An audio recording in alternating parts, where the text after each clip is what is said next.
So I'm going to ask you my quick fire questions that I ask all of my guests before we get into the main juicy part of the interview.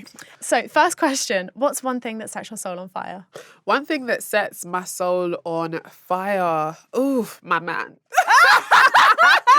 I just got engaged. Oh, so. no, I was going to get to it. Okay. No, but it's the first thing. It was the first thing. I was just like, what really? I was going to say like masturbation, self-care, but I wouldn't like the first thing. Yeah, first thing is, my bad, gorgeous. And I was going to say when you were holding the teacup, the beauty of just one ring on your hand, because I wear so fucking many rings. I love but it. when I saw that, I noticed it. It's just, it looks fucking amazing. Thank you. Congratulations. I appreciate it. Thank you. Okay, so the next question. What is the last photo you took?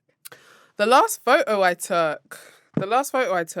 Do you take a lot of pictures of your engagement ring? Because I would. I do, but I had to stop. I was just like, get a grip, like, but does a screenshot count? No. Actually, do you know what? It doesn't. Or a photo of like some like beauty product, like this hair, like. Oh, okay, gorgeous. So it was like a wax stick that I saw. I was just like, I need to buy this. Is that a restock or something you tested? No, it's just something that's my hairstylist tried on me, and I was just like, oh, I want to try this. So I was just, it was the last photo I took. Okay, gorgeous. Yeah. Okay, next question. What's something that people frequently misunderstand or get wrong about you?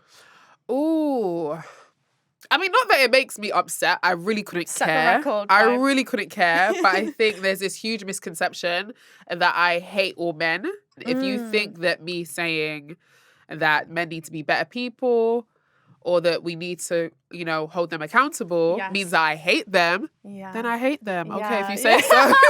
If you say so, I think people assume that being pro-women means anti-men. Yeah. Again, I'm not here to change it's the same as pro anything, isn't it? It's like that the other side, we even call it the other side, whatever. I feel like there's always this caveating that we have to do when we're talking about men. And it's exhausting. Yes, even you saying, I don't hate men. It's so fucking annoying. I actually hate the sound of my voice when I go, of course it's not all men. I hate the sound of my voice. Why should I have to tell you? No. It sounds like I'm not here to baby you. Yes. Or be like, or coddle you. Be like, oh, no. I think the annoying thing about it though is that when people use this made up idea that you hate all men to contradict you as a person, they're like, well, how can you hate all men if you date men? How can you hate all or if men you have a son, you're fucking them, or your brother, or exactly. Of course, we have to coexist with them. Men. And yes, I am attracted to them, but doesn't mean I don't want you to do better. To be fucking better. That's it. Exactly. Yeah. Okay, next question. Finish the sentence. Ooh. I'm still a work in progress when it comes to... Ooh, I'm still a work in progress when it comes to my time. Okay. My time. I feel like I need to be better when it comes to dividing my time with friends and family. Sometimes I feel like I can be a little bit selfish. Social life. I feel like I can be a bit selfish and I'm just like, oh my God, I need to give more time to my friends. They're your tribe at the end of the day. They're your tribe. They keep you going. It's your community. So the best thing you could do at that point is to make sure you divide your time properly and not be so consumed with work or when your next book deal is. Or... do you know what I mean? Yes. So, yeah. So how have you found, you grew up with a Christian family, right? Yeah. Talking about sex online and being a sex educator. How did you manage those two different desires and backgrounds and stuff? Because I think it's so courageous. Yeah, no, it was very difficult. I was scared because, of course, I grew up in a very strict Christian home. Every Sunday we're going to church. To the point that as I got older, I started telling my mum I was on my period like every Sunday. And she started to think, is there something up with this girl? Like, how are you on your period like every Sunday? Like, or I would have to say I was ill or sick. And I think I just started getting older and realised I can't do this every Sunday. Yeah. But growing up with a mum who was she still is a very huge believer and I respect it. I still carry some of those values in terms of Christianity and faith. This morning I had a little prayer as well, so I feel that, with what the Bible says about sex and what the church has taught me personally about sex, it was difficult because I was being told you have to wait till you're married, but I was also being shown videos on what to do if you get pregnant and why you need to keep it. Yeah.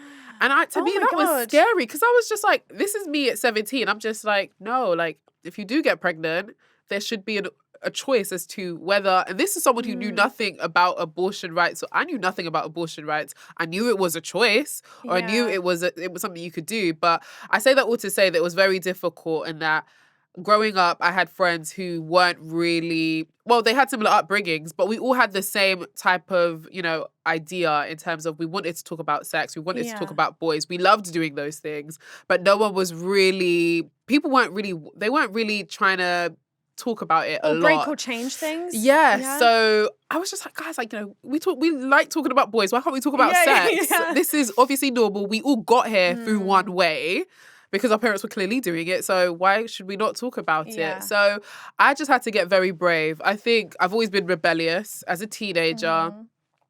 If you told me not to do something, I'd be like, why? Now I want to do it. Yes. So I think I've just always carried on having that type of attitude. I think it takes a lot, though. There's that, and there's that having that like defiance and rebelliousness in you. But I think there's that, and then there's a whole other thing, which is what you do and what I do as well, which is saying, I don't like the way things are. How can I change them? Yeah. And it takes like a real, I don't know what kind of a mindset is, a growth mindset. It's kind of entrepreneurial and activist at the same time. It's like, I see this, I don't like the way it is. What can I do to help other people feel this way? And that's what I feel you've really done with everything that you fucking do. Your new book, everything. What would you say is probably the thing that you feel has catalyzed your career and getting your message out there the most online? Because you talk about sex in this way that is just so relatable for people, so shameless. Like, I love your little Instagram stories that you do where your Twitter threads where you're encouraging people to share their stories with you. For me, that's probably my favorite part about what you do, because it feels like you're having a chat with thousands of other women. Yeah, it's amazing. Absolutely. No, Twitter was what helped me utilize, talking to other people about sex, especially women. I wanted to have conversations with them because I felt as though our voices were never heard.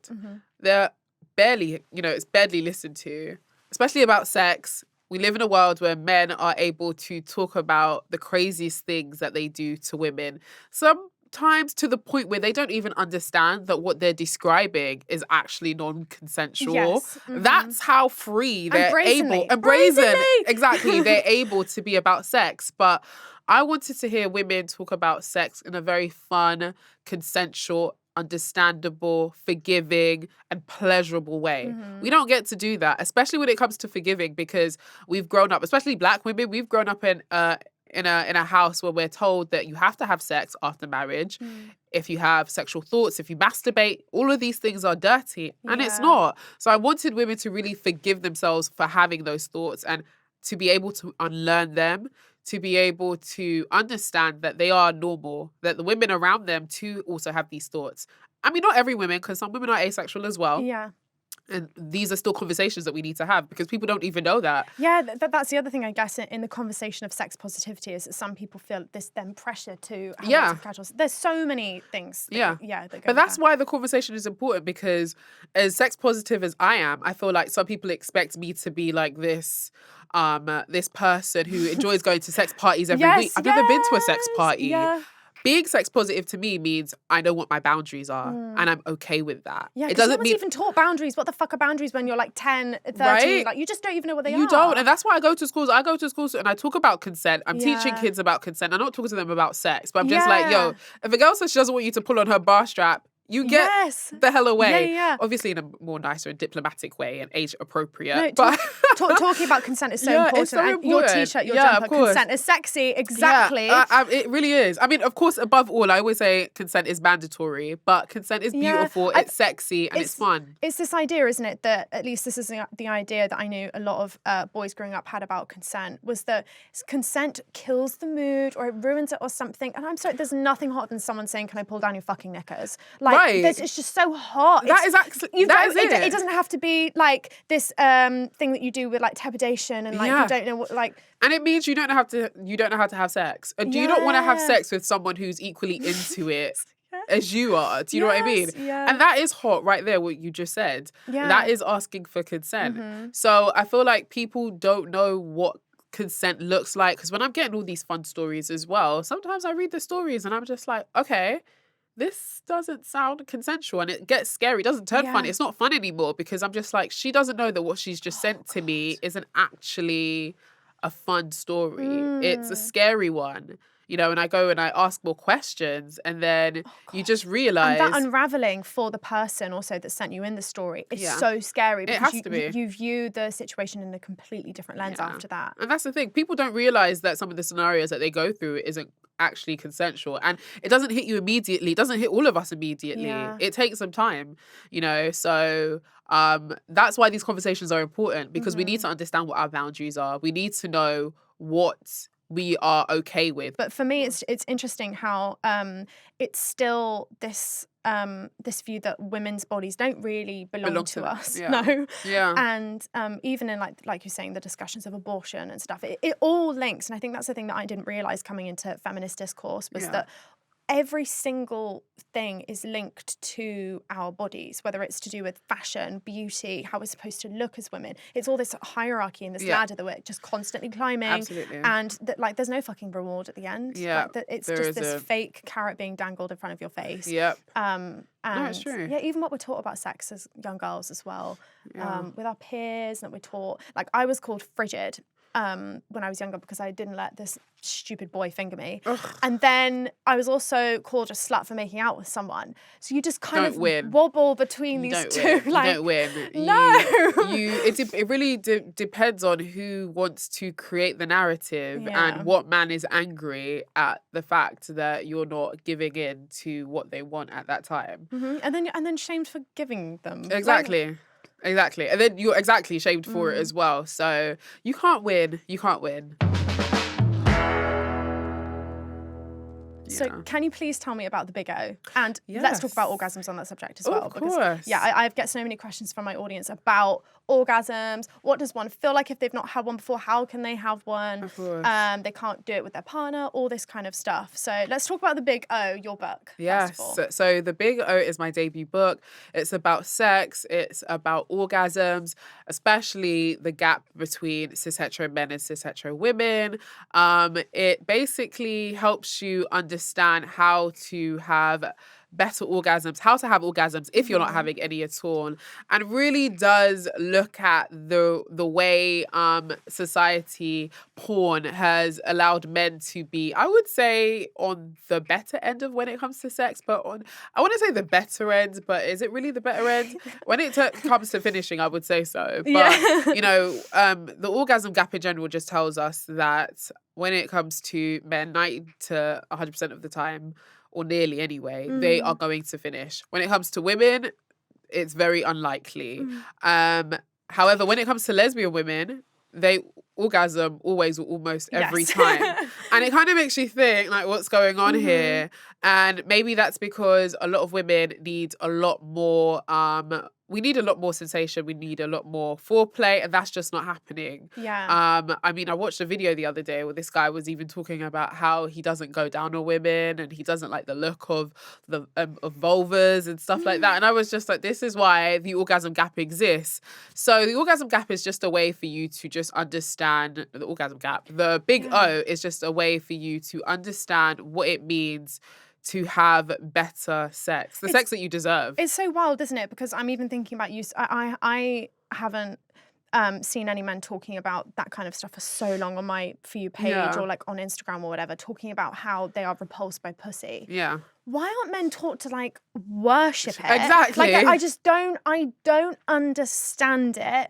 As someone who dates and has sex with women, I don't understand the not worshipping the pussy. And then I think about when I get to like in my teens and stuff, I believe that shit about my own fucking pussy. Yeah. So I would hear boys talking about fishy fanny, this and beef that. This and beef that. Do you know Blue Waffle? Blue Waffle, who didn't? We all did. We Googled Blue it. Waffle, like the horror pictures. Yes, Oh, no, I don't want to get the blue waffle. Exactly. No, I remember that. It was, I think, again, it was a way for women to feel ashamed about their body. Yeah. So they would literally find any way to make sure that she's not having sex with other guys or just not being sexually active at all anyway. So, it doesn't shock me. I mean, I had a question the other day. A girl said, she feels very insecure about the way her vulva looks. Yeah. She doesn't like the way, the lips on just outside her vagina look and et cetera, et cetera. Is there anything in the book about it? And I'm just like, there's a whole chapter on how to love your body in there, and even if you don't get the book, there's so many pages that exist on Instagram, for example, that have photos of what vulvas look like. And it just shows you that unless yours is causing you any discomfort or pain, your vagina, your vulva is perfectly fine. There's nothing wrong with it. We live in a world where we could go to the pharmacy and we could see Femme Fresh, but then I've got threads of men who are disgusting and don't even know how to clean their balls or their dick or in between their arse crack. Why do we not have Dick Fresh? Our Dick Fresh! We need some Dick Fresh because I'm tired. Going back to the orgasm conversation. Yeah. What would you say to women who have never had an orgasm before? That's something I get a lot. And it's a question that I don't really know how to handle. Yeah. Because I feel like a lot of the people that do come to me are in the sex positive space. Yeah. And so they've tried a lot of things. Yeah. So, yeah, what do you typically say? I would say you have to continue exploring. You don't stop. Even when you do discover your orgasm or you do get one. I mean, I started masturbating when I was quite young. I was really young. I was a child. Yeah, exactly. I was as well. But that's the thing. When you're young, you have all these new hormones and you don't know what to do with it. Like, I remember the first time I felt like my vagina thumping. I didn't know what was going on. Pussy thump. Do you know what I mean? Like, my pussy was thumping. I had no idea what was going on. And there was nothing wrong with us. It's just the way we are... You know, we are beings who enjoy pleasure. Even if we want to, stay away from it, we will still feel things that make us want to explore what is going on. Yeah, I remember. And you just follow the lead. And I was just like, okay, I'm feeling this thump. Let me explore it a little bit. Yeah. Orgasm. Wow. I remember just like humping the side of my sofa. Yeah. And then my mum seeing me do it and being like, Floss, not in public. And that was it. Just not in public. Yeah. So I learned it's okay. Yeah. Just not in front of anyone else. Yeah. So I thought that was perfect. That's fine. Yeah. That's really good. No, with me, I did mine secretly. I remember before I was going to bed, discovered that big O and it just knocked me out. I said, wow, I'm never going back ever again. I'm going to do this all the time. And I haven't. I love to masturbate. And I think that for those who want to learn how to get orgasm, you just need to explore, experiment, and honestly, relax and get out of your head sometimes. Use different tools. You need to use different tools from... I don't know, audio porn. Audio porn is quite new and it's amazing. There's an app called Dipsy. Oh yeah, we love Dipsy. Exactly, we love Dipsy. Yeah. You work with them, I work with them, so we know what we're talking about there. You could probably, if you want to film what I've been doing a lot right now is filming me and my partner. And I haven't really watched porn in a very long time. Yes! I just enjoy watching us. He gets annoyed when I talk about it because he's just like, stop talking about it because I don't have it. I'm just like, it's only on my phone. Got you. Okay, yeah. It's only on my phone, so I'll be like, so I just watch that. Tips. Yeah, exactly. It can only come from me. I mean, I trust him with all my heart. But yeah, do you know what I mean? So there's that. There's also making stuff for yourself where you create content that turns you on. It could be you in sexy lingerie, new lingerie you've just bought. It could be you recording the audio of someone you've had amazing sex with, fantasizing. If you are into porn, try some feminist porn. Yeah. There's Erica Lust. There's other feminist porn that you can check out that I mentioned in my book as well. There's so many avenues you can take if you really want to explore. And even, again, when you do discover that orgasm, keep exploring, keep experimenting. The short and toys. Ones, intense ones, one that you breathe through. Yeah, exactly. Yeah. And I would definitely say toys. I can't believe I nearly missed that. But you need your toys. We need a lot more help. Yeah. We do. What would you say to anyone also who maybe wants to bring toys into the bedroom in their relationship because they know that that's how they get off in an orgasm? What you could do is send a link of a sex toy, or I feel like on the internet these days, you open up Instagram, there's a sex toy. You go on Twitter, there's a sex toy. Send that video, photo, whatever it is, or if it's a link on a website, send it to your partner. What do you think about this? I'd really like to try this. I think this would be so fun. I can imagine you using this on me like this. Oh, hot. Do you know what I mean? So that would be really sexy. And unless you're me, I don't really paint it all sexy and stuff. I think partners I've had in the past just expected that I was going to turn up with the sex toy. Yes. Oh my God, I love that. I love that anyone so who much. didn't, I'd be like, listen, this sheet is the only reason I'm having sex with you. Because if she's not involved, this wouldn't really be happening. Yes, I love it. This wouldn't really be happening. I remember a guy once called it, what did he call it? He called it a cock block. And I was just like, a cock block? Oh my God. I was just, you don't even know. It's knowing what gets you off. Yeah. And accepting that that's just okay. It was this huge wand, to be fair. So gorgeous. It was just a lot of clit stimulation. Yeah. He was probably intimidated by it. But I always say, you know, the toy's not there to replace, it's there to complement. So do not be intimidated by the toy. The toy is there to help us. Because there's such an emphasis on penetration, particularly in heterosexual sex with a man and a woman. So PIV focus, sorry. And it really does jar me because sex is not just about how quickly, you know, a penis can leave and enter a vagina. It really, there's so many elements to sex. And I feel like porn has kind of skewed how we see sex. Because I remember I even said on another show that, you know, try 30 minutes of foreplay. And I think someone tweeted me saying like, oh my gosh, I just saw Oloni say 30 minutes of foreplay. I hear that, but I'm not doing it. And I'm just like, you're not doing it because you're a selfish lover and you're bad in bed. Women need a lot of attention. And that's why the orgasm gap exists, because we're not getting that attention that we need. We're just having like, what, 20 to 25 minutes of foreplay. Who does that, I mean, not foreplay, sorry, penetration. And who does that really serve? The person with the penis. Yes, if there's no clit stimulation going on If there's no clit stimulation, and that's how the majority of women with vulvas climax. We need a lot of clit play. So there needs to be that foreplay. There needs to be oral sex. There needs to be fingering. There needs to be caressing. There needs to be dirty talk. You know, there needs to be all this sensation going on. And you do that through experimenting and trying out different things.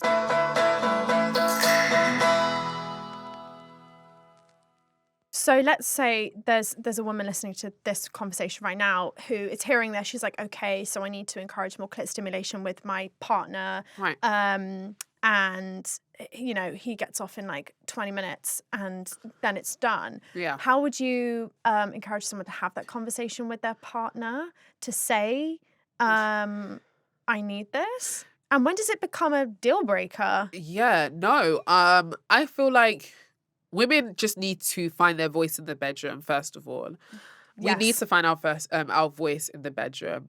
In life, I think we're so used to being meek sometimes. Passive, maybe. Passive, a little meek, bit. a bit like, you know, we're not as what's the word I'm looking for? We're not bossy, but we're just not assertive as men are in our everyday life. So I feel like if you're not assertive in your everyday life, it's going to be hard for you to be assertive in the bedroom. I mean, not all the time. Sometimes some women find their voice and they're a bit more dominant. Maybe that's when their dominance really shines. But I feel like on your day-to-day, women aren't really as assertive as men are allowed to be because, you know, we might be called a bitch or we might be seen a certain type of way. So we have to like kind of play this role of being a bit subservient, which it's not my character. So first of all, find your voice. Once you find your voice, you need to be able to say, babe, that was amazing, but I'm not finished. I'm not done. I'm not done, and this is what's going to get me off. I need you to do this. I need you to play with my clit with this toy. I need you to caress me this way. I need you to play with my nipples. I need you to dirty talk. I want to watch you do this to your body. You need to, you know, instruct, because if you don't tell them, they're not going to do it. They're not going to do it. I think what you said then also about the word bitch and us being afraid of being called bitch, it kind of acts as this fence or this barbed wire around us that stops us from even chasing our desires in the first place. So it's like it just cages you in because you're afraid of the word bitch. And the word bitch actually is just a woman with boundaries who's acting on all the stuff that she wants to do.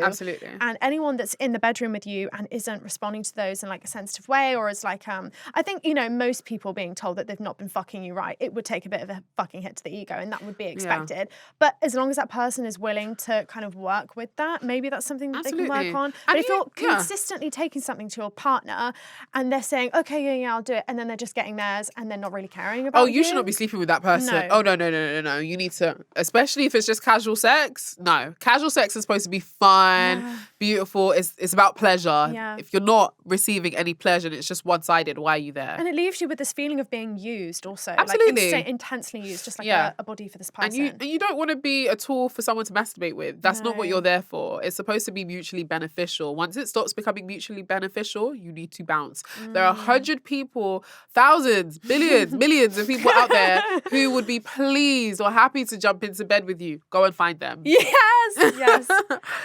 Exactly.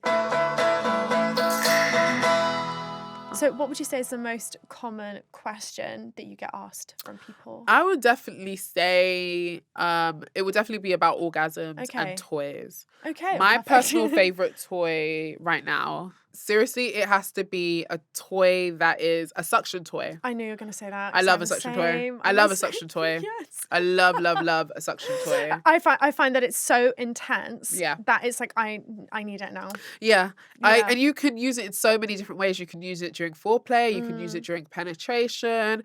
I mean, it's my favorite solo toy. Yeah. But it does what it really needs to do. And there are other amazing toys that you can use during penetration, such as wands as well. And the beautiful thing about wands is that most of them they have like this kind of like long handle, depending on what size you get. So you can hold it up. So you can hold it up, and they're great as well. So, but yeah, right now I'm a wand gal. I mean, no, I'm sorry. I'm not a wand gal. I am clit sucker. I'm a clit sucker type of gal. Yeah. Yeah. Okay. Nice. Yeah. I like penetration and clit stimulation. Like gives me the most insane orgasms. Ooh, yeah. So it like is both amazing. at the same time. Yes. No. It is phenomenal. Yeah. So you say the thing you get asked most about is orgasms. Definitely orgasms and toys. So when it comes to orgasms, it's always what type of toy would you suggest for me to have a really intense orgasm? And I always suggest. I remember at one of my book signings, I was telling everyone, I was just like, you need a clit sucker. You really, really need those. They're amazing. I'm like an ambassador for clit suckers just all the fucking time. Yeah. So then whenever a brand's like, hey, can you do this post for a clit sucker? I'm like, this is the easiest ad of my fucking life, because I'm literally like going around telling girls about it all the time. Yeah. It's completely game-changing for me. I'm passionate about it. Yeah, I got my first sex toy maybe a few years ago, and I couldn't believe that I'd never even allowed myself to think about having sex by myself before. With a sex toy. But yeah, no, I've been masturbating for years and years and years. Okay. And then I was in a really long-term relationship, like in my late teens. And then I just kind of didn't really do it. Felt like it was wrong, or I shouldn't be doing it. Yeah. And then as soon as I was single, I got a sex toy, and it completely changed my life. Ooh, yeah, it was amazing. Brilliant. So what would you say to people who don't know what they like? You're probably just going to say explore, aren't you? But like in terms of figuring it out, is there some kind of exploring that maybe doesn't involve porn or... Oh yeah, there's a lot of exploring that you could do that doesn't involve porn. Just on your own, going sex toy shopping, speaking to the sexual the sales assistants. I used to work in a sex store. Yes, they're so lovely. They really are. And we see I say we like I'm still there. Yeah. But like when I did work there, I saw all sorts of customers. I saw the elderly, I saw the young, I saw the curious, I saw the experts. You know, the married, the married man with the mistresses. I saw all of them. Gorgeous. I saw it all, honestly. Like, so I think that you need to understand that sex is very normal. Mm-hmm. Everyone's having it. Everyone wants to have it. Well, most people want to have it anyway. Yeah.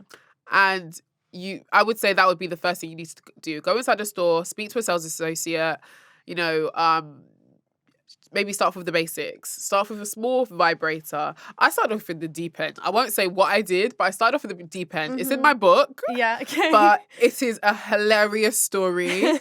And I was a rookie to sex toys. So I had no idea what I was doing. I just thought anyway, you have to. I love that you've just always been about it. You were working in a sex toy store. It's always been a part of my life. Yes, it's always been a part of my life for some it. reason. I feel like it's like a 360 moment, but I just feel like that is the best way to explore going sex toy shopping, honestly. Yeah, I went to one recently, and it was the first time in a while that I'd been to a sex toy store, and it made me so happy. I saw this older woman looking through the kink section and the leather section, and I had this feeling of like almost fear before going into the sex toy store, of thinking, oh my God, everyone's going to judge me. What if someone notices me? What if someone looks at the particular toy that I'm looking at? Yeah. And it was this, and then everyone's just in there fucking browsing. You've got men looking for lingerie for their girlfriends or whatever. Yeah. And then the sales assistant came over to me. She was like, you'd look amazing in that. Would you like to try it on? This is this new massage candle that we have. And just, would you like to smell it? Would you like? And she was just showing me how the sex toys worked and everything. Yeah. And it is this feeling of like, there's no shame in there. And there it's really like, isn't. You're a utopia in a shopping mall. It really is. Honestly, it's like, it really is another world. It's another world where there is no shame. You just know that everybody is ready to have the best sex of their lives, honestly. And they're just probably curious about it, even if they're not having the best sex of their lives just yet. They're curious and they want to know how they can get to that stage. And I really do feel like we all have it in us to have amazing sex. We just need to take charge of it and tell ourselves that we're not going to settle for mediocre sex anymore. And, maybe write down a checklist of little things you're going to do to help get yourself to that stage. Like, okay, the next time I have sex, I'm going to say this to him or her or having them. it like locked and loaded in your brain, Yeah. so you're not like panicking about how to communicate this thing. Challenge yourself to take different little steps of what you're going to do to help make sure you get better in the bedroom. And if they're not doing it, if they're not up for it, should you really be having sex with that person? No, because someone who really cares about your pleasure is open to not whatever, but they're trying it. They're gonna try it out. They're gonna try it out. They're gonna try out the things that are gonna help, the basic things that are gonna help bring you pleasure. To me, I think a sex toy is a basic thing. Yeah. If you I bring love out that you say that. Yeah, because if you bring out a whip, I would say, okay, well, I understand why they might not jump for joy immediately. Maybe BDSM is not quite for them. Yes, but a toy, if I bring out a vibrator, you should be jumping for joy. You should be like, come on, I really want to try this on you. Like, what position do you want to do this in? Like, that's what the conversation should be. And again, just write down a little list of things you can do to help yourself have better sex. And I really do feel like with the big O, you can do that because there's so much advice in that book that helps you, from sexual currency to toys to... Oh, sexual currency. Yeah, sexual currency. So sexual currency is basically the act of... things you do outside of sex that help you have better sex. Okay. So, if you're with your partner, if you're like, I don't know, touching each other's bum. Just like constant foreplay. Yeah, constant foreplay. Or just like, but like low key foreplay. Yeah, low key foreplay. I like that. Yeah, it really is. So, I don't know, touching your partner's bum, for example, when you walk past, swapping that intimate look, just making sure that there's still that sexual desire. I love that. Yeah. Even if there is no sex at that present moment. Yeah. Sexual currency. I fucking love it. I love it. So, Oloni, I'm going to move on to my listener questions now. My audience have we've got so many questions in for you. Love it. All to do with sex and relationships, obviously. Okay, here we go. Here's question number 1 from Anonymous. How to share with your partner that we're not feeling satisfied without hurting their feelings, and how to ask for more of what we want in the bedroom. I feel like we covered this a little bit, but... Yeah, but that's another question I actually get quite often. I don't know why I forget that question. I feel like because I always give the same advice, I try to tune that out, and I'm just like, guys, it's in the book. Go read the book. But no, strictly speaking, like, I like to say, I call it the sex sandwich. So what you do is you start off with what they're great at. Compliment, okay. Listen, babe, I really, really enjoy the way you finger me when I'm on my stomach and you're back of me and you'll do whatever it is that they do that's amazing. Start off with that. Then you say, I really would love it though if we could have a bit more foreplay. I read somewhere that, foreplay helps increase whatever it is that you've read or whatever it is you've seen. Yeah. You can add that as well to support whatever it is you want to say. And you don't even have to. You could just say, listen, I want to enjoy this more and I'd really enjoy it if we did that as well. And then you end it off by saying, but I really love when you whisper this in my ear during missionary or during whatever position is. Do you get what I mean? More of that. Yeah, more of that. So you just start off with the good, what you want improved, and something else that they do that's good. Okay. Yeah. So hopefully that can help. Yeah, that's amazing. I mean, yeah, that's fucking incredible advice. I would say just do it kind of like playfully and lightheartedly. Like it's just something that's like, feel excited about it and get excited about it. Like, I fucking love when you do this. Yeah. But could we do more of it? And presenting like it's almost like a team thing as opposed to like you versus them, because sometimes that can be how people interpret feedback. Of course. And you can also throw it back to them. What would you want me to do more of? Like, what am I like when I do this? Yeah, like, opening up the dialogue for it. Yeah. So what would you like me to do more of? Yeah. Okay. Gorgeous. Okay, the next question. What do you feel is the best birth control for a young woman? The best birth control There is no such thing as the best birth control, if I'm being entirely honest. We have different lifestyles. The birth control so you have, contextual. it really is. The birth control you have at 18 is probably not going to be the birth control you have when you are 32. So it is very, very different. I think the best birth control is designed by your lifestyle and where you are at that current moment of your life. Are you having casual sex? Are you in a relationship? What I would say is to talk to a sexual health nurse, a sexual health professional who can definitely recommend and ask you all the right questions to help put you exactly because half of these birth controls have a lot of hormones that you might be dealing with that are going into your body, and some of them don't. You might just find that you don't need any birth control with hormones, like from condoms, for example. I think it's best to explore and see what your body responds to best. Okay, on to the next question. Why do I keep faking orgasms? I've tried to stop but can't seem to. Oh, we've all been there. I think who hasn't? Have you faked an orgasm? No, I haven't. No, I had a friend when I was, but it's because I had that advice that kind of like stopped it before it could ever begin. Okay. I had a friend when I was 16 years old, and I was starting to date boys, and she said, Floss, never fucking fake an orgasm. Yeah. She was like, she had loads of sex, and she was like, just promise me, do not. Don't. She was just like, never fake an orgasm, and don't worry about your body hair, do what you want with it. And that, it was instilled in me to just never do that. And she was like, because no one's going to win if you do that. Yeah, no one's going to win. And it stuck with me. So I'd never faked an orgasm. I definitely faked moans of pleasure. Okay, yeah, there we go. Yeah, there we go. I was about to say, have you ever done the moaning? Yes, the fake yeah. I have as well, yeah. But I cannot do it now because it feels like I'm lying to my body, I'm lying to myself. And it just feels so incohesive in my body. It's like, what am I can't do it. Yeah, I think I stopped faking my orgasms once I quickly realised that porn was not real. And I feel like that's what I was emulating. I feel like that's what this person's probably done. I feel like that's what a bunch of us have done, because that's where our sex education has come from. It's come from the illusion of what a man believes that sex is supposed to look like. And that is not the reality of sex. The reality of sex is that, a woman might climax before a guy, or a guy might climax before a woman. I wish we could it does happen sometimes where you both climax together, and that is a beautiful sensation. But sometimes it doesn't always happen like that. But porn doesn't really show that. Porn will show you like a woman squirting from, upside down. And it's just like, that's performance art, porn. Right? So it really does happen. So I feel like we try to be performative in bed because we believe that's what the guy wants. And if we don't do that, then his ego is bruised. But let me tell you, your pleasure is more important than his ego, okay? And sometimes the most feel-good positions don't look pretty. They don't look hot. They look messy. Yeah. They just look... Absolutely. So I would say, first of all, stop faking your orgasms.